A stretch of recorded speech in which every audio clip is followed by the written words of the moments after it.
ഈ കാലത്തും നാടൻ സാധനങ്ങൾ മാത്രം കിട്ടുന്ന ഒരു കുഞ്ഞു കടയുടെ വിശേഷങ്ങളാണ് ഇന്നത്തെ വീഡിയോയിലൂടെ നമ്മൾ കാണാൻ പോകുന്നത്. ഇവിടെ നാടൻ സാധനങ്ങൾ മാത്രമാണ് ഇവിടെ വിൽക്കുന്നത്. ഇവിടെ ഒരു അമ്മയാണ് ഇവിടെ കച്ചവടം ചെയ്യുന്നത് കേട്ടോ. നമുക്കൊന്ന് പരിചയപ്പെടാം. അമ്മ പേരെങ്ങനെയാണ്? കമലമ്മ. കമലമ്മ. ഇവിടെ നാടൻ സാധനങ്ങൾ മാത്രമേ ഉള്ളല്ലേ? നാടൻ സാധനങ്ങൾ. ഇത് എവിടുന്നാ കൊണ്ടുവരുന്നത്?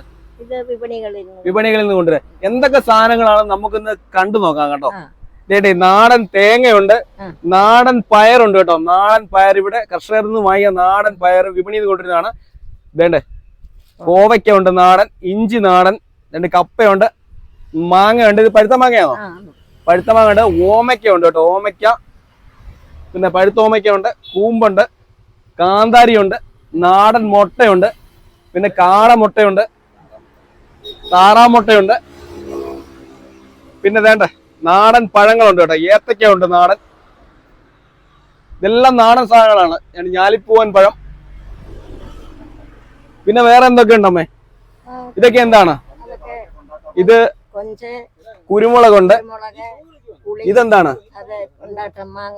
മാങ്ങ കൊണ്ടാട്ടം. ഇത് പാവയ്ക്ക കൊണ്ടാട്ടം. ഇതെന്താണ്? ഉണക്ക പൊടിമീനാണ്. പിന്നെ ഉണക്ക കൊഞ്ച്, പിന്നെ പുളിയുണ്ട്, വാളംപുളി, തോട്ടുപുളി, പിന്നെ ഇത് കപ്പയുണ്ട് കേട്ടോ. ഉണക്ക കപ്പ, വാട്ടക്കപ്പ, ചേമ്പ്, ചേന തുടങ്ങിയ എല്ലാ ഐറ്റംസും ഇവിടെ എല്ലാം നാടനാണ്.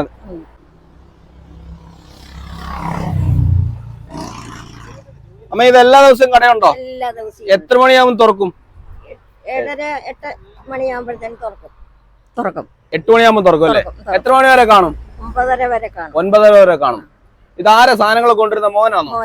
മകനാണ് സാധനങ്ങളൊക്കെ കൊണ്ടുവരുന്നത് അല്ലേ? ചേട്ടാ ഇത് എവിടുന്നാ കൊണ്ടുവരുന്നത്? വിപണിയിലാണോ? വിപണികളിൽ നിന്ന് കർഷകരിൽ നിന്ന് ഡയറക്റ്റ് മേടിക്കുക. എല്ലാം നാടൻ സാധനങ്ങളെല്ലാം തനിനാടൻ. എല്ലാം തനിനാടൻ. പുറത്തുനിന്നുള്ള ഒരു ഐറ്റം പോലും ഇല്ല. നമ്മുടെ ലക്ഷ്യം എന്ന് വെച്ച് കഴിഞ്ഞാൽ ആൾക്കാർക്ക് ആരോഗ്യകരമായ നാടൻ പച്ചക്കറികൾ കൊടുക്കാനുള്ളത്. അപ്പോൾ ഇതിന്റെ ലൊക്കേഷൻ വരുന്നത് നമ്മുടെ കൊല്ലകടവിൽ നിന്ന് കോടുകുളഞ്ഞ് പോകുന്ന റൂട്ട് സഞ്ജീവനി ഹോസ്പിറ്റൽ കഴിഞ്ഞിട്ട് തൊട്ടടുത്ത് തന്നെ റൈറ്റ് സൈഡിലാണ് ഈ അമ്മ ഇരിക്കുന്നത്. അപ്പോൾ ആവശ്യമുള്ളവർ ഈ അമ്മയുടെ കടയിലോട്ട് വരിക. നാടൻ സാധനങ്ങളൊക്കെ നമുക്ക് ഇവിടെ അവൈലബിൾ ആണ് കേട്ടോ.